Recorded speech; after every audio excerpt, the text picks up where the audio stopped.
Hello students, today we are going to discuss a topic from the Indian economy.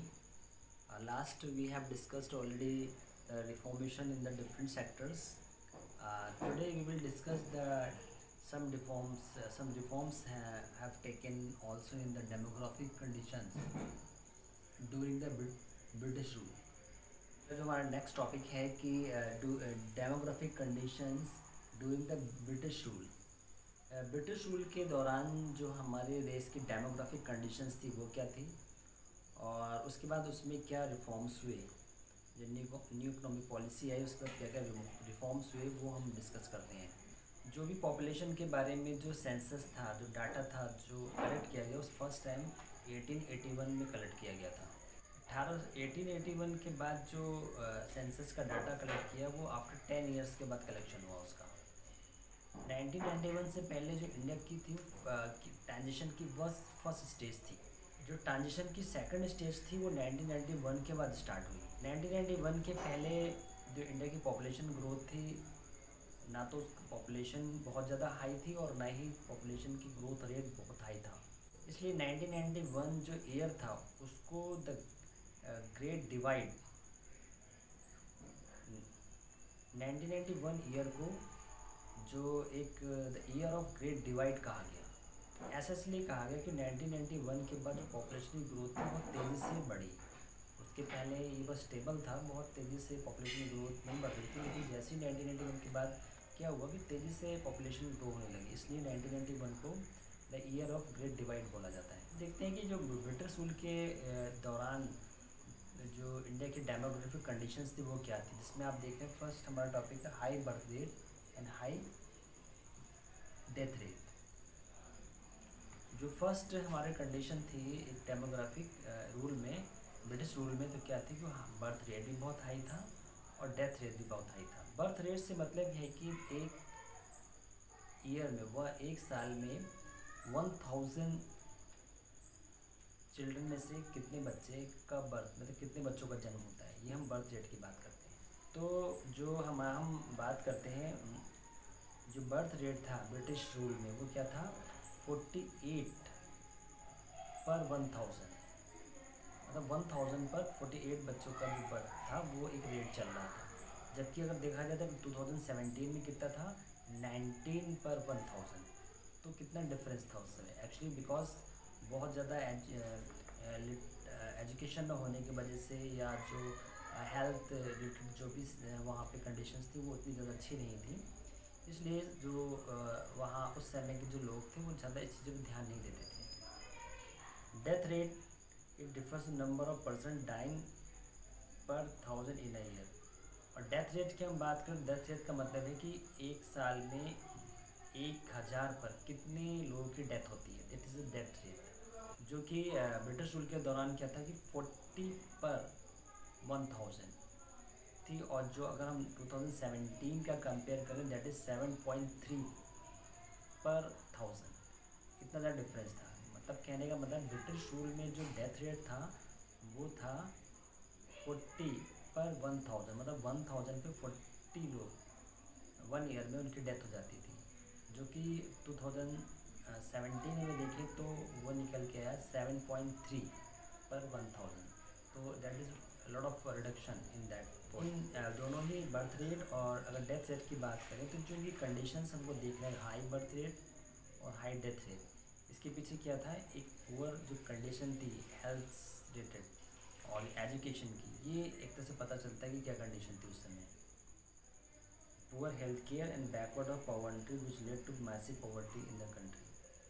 गरीबी बहुत ज़्यादा थी और हेल्थ रिलेटेड जो इश्यूज़ थे वो बहुत ज़्यादा थे, या हेल्थ रिलेटेड जो भी फैसिलिटीज़ थी वो बहुत अच्छी नहीं थी, बहुत बैकवर्ड थी। तो इस वजह से ये डेथ रेट और बर्थ रेट दोनों ही बहुत हाई थे। उसके जो इस अगला पॉइंट है हमारा infant mortality rate. Infant mortality rate से मतलब क्या हुआ, इन्फेंट मोर्टेलिटी रेट से मतलब क्या है कि जो बच्चे हैं वो जो बच्चे हैं एक साल से कम की एज में ही 1000 पर देखा जाए तो 1 ईयर में उनकी डेथ हो जाती है। कहने का मतलब है कि अगर एक साल में ऐसे बच्चे जो 1 ईयर से कम है उनकी डेथ हो रही थी पर 1000, दैट इज़ इनफैंट मोर्टेलिटी रेट। इसी क्या कंडीशन थी कि 218 पर 1000 इन ईयर। मतलब हम ब्रिटिश रूल की बात करें तो उस समय क्या था कि 218 इनफैंट मतलब बच्चे जो 1 साल से कम एज के थे वो 1 साल में मर जाते थे। और जबकि हम इसकी 2014-15 की बात करें तो कितना था 40 पर 1000। तो बहुत ड्रास्टिक चेंज आया इसमें अब। और ये एक जो इन्फेंट मोर्टेलिटी जो रेट था इतना ज़्यादा हाई होने का क्या रीज़न था कि जो हेल्थ केयर जो आपका poor state of health care, जो हेल्थ केयर की कंडीशन थी वो बहुत ज़्यादा पुअर थी। बहुत किसी तरह की कोई मेडिकल असिस्टेंस नहीं थी, कोई तरह की मेडिसिन नहीं थी, ना कोई लोगों को तो नॉलेज था इन चीज़ों का। तो ये इनफैंट मोर्टेलिटी रेट बहुत हाई था at the time of British rule. उसका लिटरेसी रेट की क्या कंडीशन थी वो देख लेते हैं हम लोग। It refers to number of person capable of to read and write above 7 year for age. Literacy rate से मतलब क्या था कि जिनकी एज 7 ईयर से ज़्यादा थी उसमें कितने लोग ऐसे थे जो लिख और पढ़ सकते थे, that is in literacy rate. ठीक है, मतलब कहने का मतलब था कि 7 ईयर के ऊपर कितने ऐसे बच्चे थे जिनको लिखना और पढ़ना आता था, that is literacy rate. The overall literacy rate level was than less than 16 compare to 76। तो ब्रिटिश रूल की बात करें तो उसमें लिटरेसी रेट था वो 16 मतलब 16% से भी कम था। और वही हम कंपेयर करें अगर 2014-15 से वो करीब 76% पहुँच गया। और फीमेल लिटरेसी रेट की बात करें वो तो बहुत ही लो था, वो तो 7% के बीच से कम था। Low level of literacy rate was indicator of social backwardness of society. और जो लो लेवल ऑफ जो लिटरेसी रेट है इसके पीछे सबसे बड़ा एक जो इसका इंडिकेटर क्या है, बैकवर्डनेस ऑफ द सोसाइटी। जो सोसाइटी थी उसकी बैकवर्डनेस में जितना लोगों का जो कंडीशन थी बहुत ज़्यादा ही एडवर्स थी कि वो एक तो अपने बच्चों को पढ़ा नहीं सकते थे और दूसरा ब्रिटिश रूल में इस तरह की कुछ पाबंदियाँ थी कि इंडियंस अपने बच्चों को पढ़ाने के लिए भेज भी नहीं पाते थे। तो ये एक लिटरेसी रेट था उस समय। फिर है life expectancy. It differs to average life of person, average number of person for which a person is expected. Life expectancy से मतलब है कि एवरेज लाइफ क्या थी लोगों की। ब्रिटिश रूल के टाइम पे जो लोगों की एवरेज लाइफ थी उसकी क्या कंडीशन, क्या एवरेज था लोगों का। तो हम देख सकते हैं कि ब्रिटिश रूल में क्या था कि लोगों की जो एवरेज लाइफ थी 44 ईयर्स थी कंपेयर टू 68 ईयर्स नाउ। तो बहुत डिफरेंट है बिकॉज हेल्थ केयर की फैसिलिटीज़ ना होने की वजह से, अवेयरनेस ना होने की वजह से, या लोगों की जो कंडीशंस थी फाइनेंशियली कंडीशन वो बहुत ख़राब थी, इस वजह से जो लाइफ एक्सपेक्टेंसी थी 44 ईयर्स थी जो कि अब बढ़ के 68 ईयर्स अराउंड है। Then indicate poor health care. उसके बाद है poor state of health facility. तो वो जो हेल्थ केयर फैसिलिटीज़ थी वो बहुत ही पुअर थी और सभी लोगों के पास अवेलेबल भी नहीं थी। बहुत सी पॉपुलेशन की कुछ इतनी ऐसी पॉपुलेशंस का कुछ जो पार्ट था कि उनके वहाँ तक भी कोई हेल्थ केयर की फैसिलिटीज़ पहुँचती भी नहीं थी, या पहुँचती भी थी तो बहुत ज़्यादा पुअर कंडीशंस होती थी। British rule spend a very little on health. जो ब्रिटिश रूल था वो बहुत ही कम स्पेंड करता था हेल्थ फैसिलिटीज़ पे।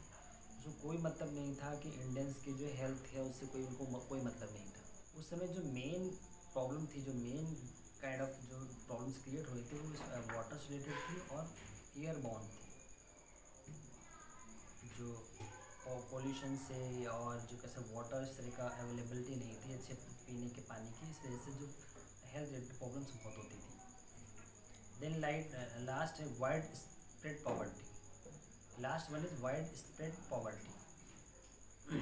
जो पॉवर्टी कंडीशन की भी बहुत ज़्यादा डैमेज थी, इतना ज़्यादा लोग के पास फाइनेंशियली प्रॉब्लम थी कि वो इवन वन डे भी अपना किसी तरह की जो रोजी रोटी वो भी नहीं कमा पाते थे। इतना ज़्यादा उन पर प्रेशर था कि जो कुछ भी वो अर्न करते थे वो सब ब्रिटिश जो गवर्नमेंट थी उनको देना पड़ता था, उनके ऊपर बहुत लगान लगा रखे थे हर तरह के। तो वो अपनी तरीके से ज़्यादा बहुत कुछ अर्न भी नहीं कर पाते थे, अपनी तरफ से कुछ ज़्यादा नया कृषि में उत्पादन भी नहीं कर पाते थे, जितना उनसे कहा जाता उतना ही करते थे, उसमें से बहुत कुछ ब्रिटिश गवर्नमेंट उनसे ले लेती थी। GDP and per capita income of the country very low which is led to wide spread. और जीडीपी जो थी कंट्री की वो भी बहुत लो थी, जिसकी वजह से पूरे ही कंट्री में एक बहुत ज़्यादा पॉवर्टी की कंडीशन फैल